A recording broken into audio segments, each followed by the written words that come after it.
They say that the sun rises in the east and sets in the west. Well, not really, that's just a plain scientific fact, but they say it anyway. Now, you'd be hard-pressed to find two countries that are so polar opposite than the United States of America and the People's Republic of China, both politically, geographically, and culturally. So, come with me as we break down the 5 major differences between America and China. But before we get started, welcome to Most Amazing Top 5. I'm your host, Jack Finch. Make sure to hit that subscribe button and leave a comment in the box down below and let us know what you think of the latest videos. Okay, starting off with point number 5, we have population. China is officially the most populous country in the world, with a staggering population of around 1.4 billion people. It's incredibly difficult to fully grasp just how many people there actually are in China. It's mind-blowing.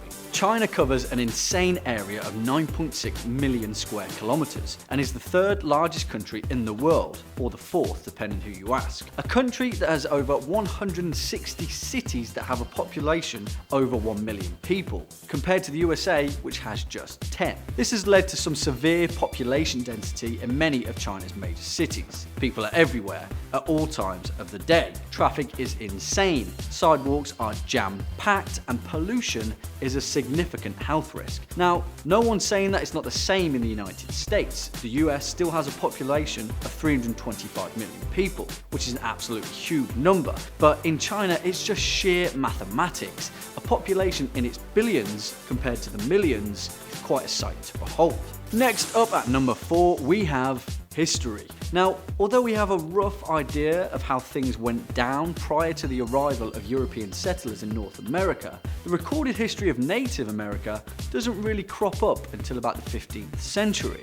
Now, compared to China, who pretty much carved their entire history on jade vases and pots, and get this, they have a recorded history that dates back all the way to 2070 BC. That's nearly 4,000 years. That's like Middle-earth level history. The Xia dynasty, who holds a near mythical level of reverence in Chinese culture, are said to have used irrigation, produced bronze weapons, and have a large, well-equipped army. They had a calendar, and there are even records of them inventing a wheeled vehicle. Let's put this into perspective. At the same time as the Xia dynasty, the construction of Stonehenge had just been completed, and the last woolly mammoth had died. That is a long, long time ago. Bringing us in at number 3, we have saving face. Now, I'm sure you've all seen the iconic scenes of New York City. Traffic jams, horns blaring, 2 cars that have collided, and people screaming at each other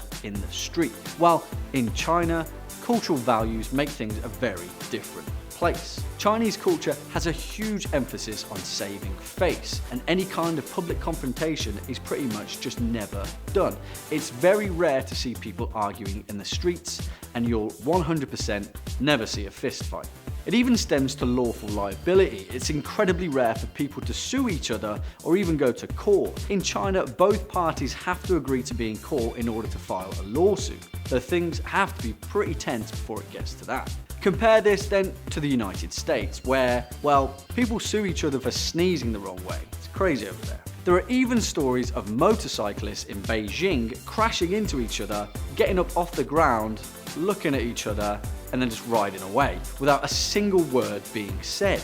They just don't want the hassle of public confrontation. Next up at number 2, we have everyone's favourite topic, the internet. Now, the internet in China is a bit of a different ballgame when we compare it to that of Western society. We experience relative freedom, and although we know the NSA is watching, we can still listen to Vaporwave and plaster Twitter with some Donald Trump memes. Although the internet is widely accessible in the majority of China's major cities, like Beijing, there are 3 major differences: connection speed, reliability, and censorship. Now, with connection speed, that's pretty self-explanatory. There's 1.4 billion people in China. That's a lot of people who want to check their email. With China's rapid expansion, internet connection is still fairly unreliable, with a dependable infrastructure still being built. The internet is just slower generally, and disconnections are very frequent.